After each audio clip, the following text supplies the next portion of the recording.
اللہ سبحان اللہ۔ حضرت ابو سفیان ثوری رحمت اللہ علیہ ایک مرتبہ نہ حج کر رہے تھے، ان کے ساتھ ایک نوجوان لڑکا بھی حج کر رہا تھا۔ اب وہ جو لڑکا ہے کیا کرتا تھا، ہر مقام پر ہر زیارت پر درود پاک پڑھتا رہتا۔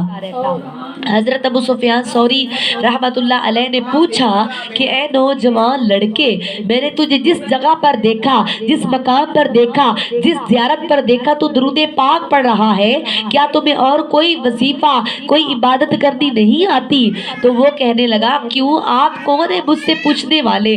وہ آگے سے فرماتے ہیں کہ میں حضرت ابو سفیان ثوری رحمت اللہ علیہ ہوں۔ لڑکا عرض کرتا ہے کہ اچھا وہ ابو سفیان ثوری جو لوگوں کو حدیث بتاتے ہیں، حدیث کی تبلیغ کرتے ہیں؟ وہ فرمانے لگے کہ ہاں میں وہی ابو سفیان ثوری رحمت اللہ علیہ ہوں۔ اب لڑکا عرض کرتا ہے کہ اچھا حضرت آپ نے مجھ سے پوچھ ہی لیا ہے نا کہ آپ کیوں ہر مقام پر درود پاک پڑھتے ہیں، میں آپ کو کیا بتاؤں؟ میں اور میری والدہ حج کرنے کے لیے آئے تھے اور راستے میں میری والدہ فوت ہو گئی اور میں ان کا کفن دفن کا انتظام کرنے چلا گیا، اور جب میں واپس آیا نا تو میں کیا دیکھتا ہوں کہ میری جو والدہ ہے نا ان کا چہرہ بگڑا پڑا ہوتا ہے، کالا سیاہ ہوا پڑا ہوتا ہے۔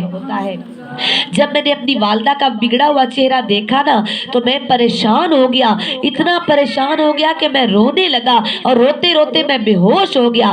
خواب میں کیا دیکھتا ہوں کہ ایک بہت سی خوبصورت ہستی تشریف لے آئے ہیں اور میری والدہ کی طرف گئے ہیں، میری والدہ کے چہرے سے کپڑا ہٹا کر اپنا ہاتھ مبارک پھیرا ہے اور کپڑا ڈال کر نا پھر واپس میری طرف پلٹے ہیں، مجھ سے پوچھتے ہیں کہ اے نوجوان لڑکے تو اتنا روتا کیوں ہے؟ میں نے کہا کہ میں روؤں نہ تو اور کیا کروں، میں اور میری والدہ حج کرنے کے لیے آئے تھے، راستے میں میری والدہ فوت ہو گئی، ان کا چہرہ بگڑ گیا، کالا سیاہ ہو گیا، اب آپ بتائیں کہ میں روؤں نہ تو اور کروں کیا؟ وہ فرماتے ہیں کہ اچھا چپ کرو، اٹھو جاؤ اور اب جا کر اپنی ماں کا چہرہ دیکھو۔ اب وہ لڑکا کہتا ہے کہ میں اٹھا، میں گیا، میں اپنی والدہ کا چہرہ جب میں نے دیکھا اتنا روشن، اتنا چمکدار کہ 14ویں کے چاند سے بھی زیادہ چمک رہا تھا۔ سبحان اللہ۔ جب میں نے اپنی والدہ کا اتنا روشن اور چمکدار چہرہ دیکھا تو میں نے پوچھا کہ آپ کون ہیں اور میری والدہ پر اتنا کرم کس لیے کیا ہے؟ تو وہ فرماتے ہیں کہ میں محمد مصطفیٰ صلی اللہ علیہ وآلہ وسلم ہوں، اور تیری والدہ پر اتنا کرم اس لیے کیا ہے کہ تیری والدہ کا جو چہرہ بگڑا ہے نا اس کا کوئی عمل برا تھا، اس برے عمل کی وجہ سے نا تیری والدہ کا چہرہ بگڑ گیا، لیکن اس کا ایک عمل بڑا اچھا تھا ساری زندگی کا۔ وہ کیا تھا کہ یہ ہر روز رات کو سونے سے پہلے 100 مرتبہ درود پاک ضرور پڑھ کے سوتی تھی۔ سبحان اللہ۔ اس درود پاک کی برکت سے میں فوراً تشریف لے آیا اور تیری والدہ کا بگڑا ہوا چہرہ بھی میں نے روشن اور چمکدار کر دیا۔ سبحان اللہ۔ اب وہ لڑکا کہتا ہے کہ جب میرے آقا جانے لگے نا تو میں قدموں میں گر گیا، میں نے عرض کی یا رسول اللہ صلی اللہ علیہ وآلہ وسلم آپ جا تو رہے ہیں، جاتے جاتے مجھے کوئی ایسا عمل کوئی ایسا وظیفہ بتا جائے میں ساری زندگی کرتا رہوں، میری دنیا بھی سنور جائے میری آخرت بھی سنور جائے۔ تو پھر میرے آقا نے مجھے بتایا کہ اے لڑکے تو ہر وقت میری ذات پر درود پاک پڑھتا رہا کر۔ سبحان اللہ۔ وہ دن گیا یہ دن آیا، میں ہر وقت نبی کی ذات پر درود پاک ہی پڑھتا رہتا ہوں۔ سبحان اللہ۔ تو میری معزز بہنوں، درود پاک کے بارے میں اللہ کیا فرماتا ہے کہ میں ہر حال میں درود پاک قبول کرتا ہوں۔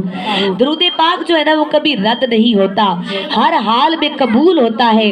آپ کو وضو کے ساتھ پڑھ لیں، وضو کے بغیر پڑھ لیں، آپ لیٹ کے پڑھ لیں، بیٹھ کے پڑھ لیں، چلتے پھرتے پڑھ لیں، کام کرتے پڑھ لیں، زبان تو پاک ہوتی ہے نا، آپ وضو کے بغیر بھی درود پاک پڑھ سکتے ہیں۔ اور دیکھیں درود پاک کے لیے اللہ پاک نے کوئی پابندی بھی نہیں لگائی کہ فجر کو پڑھو، ظہر کو پڑھو، قضا نہ پڑھو، لیٹ نہ پڑھو، ہر وقت اللہ چاہتا ہے کہ ہر وقت میرے بندے میرے نبی کی ذات پر درود پاک پڑھیں۔ اور اللہ نے آمنو کا لفظ لگا کے بتا دیا کہ جو ایمان والے ہیں نا بس وہی میرے نبی کی ذات پر درود پاک پڑھتے ہیں، اور جو درود پاک نہیں پڑھتے وہ یہ نہ سمجھے کہ وہ اپنی مرضی سے درود پاک نہیں پڑھتے، نہ اللہ پاک انہیں توفیق ہی نہیں دیتا، اور جن کو اللہ پاک توفیق دیتا ہے نا ان سے اپنا اور اپنے یار کا ذکر وہ خود کروا لیتا ہے۔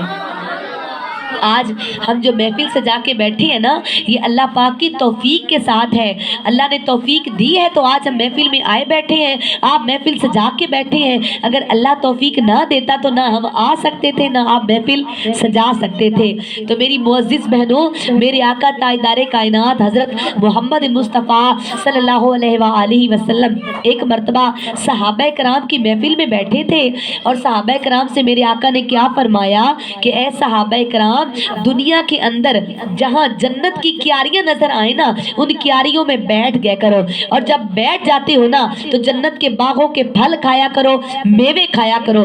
صحابہ کرام نے عرض کی, پوچھا یا رسول اللہ صلی اللہ علیہ وآلہ وسلم دنیا کے اندر جنت کی کیاریاں کہاں سے آ گئی؟ تو میرے آقا نے فرمایا کہ اے صحابہ کرام, جہاں میرے ذکر کی محفلیں سجتی ہیں نا وہ جنت کی کیاریاں ہوتی ہیں, اور جب ان کیاریوں میں بیٹھ جاتے ہو نا تو کہا کرو سبحان اللہ, کہا کرو الحمدللہ, اور جہاں کہیں ضرورت پڑے نا کہا کرو استغفر اللہ. یہ جو الفاظ ہے نا یہ جنت کے باغوں کے پھل کھانے کے برابر ہیں, میوے کھانے کے برابر ہیں. تو دیکھیں آج ہمارے کملی والے آقا کی حدیث پاک کے مطابق ہم کدھر بیٹھے ہیں؟ جنت کی کیاری میں بیٹھے ہیں. تو یہاں سے ہم نے میوے کھا کھا کے اٹھنا ہے, رج کے اٹھنا ہے.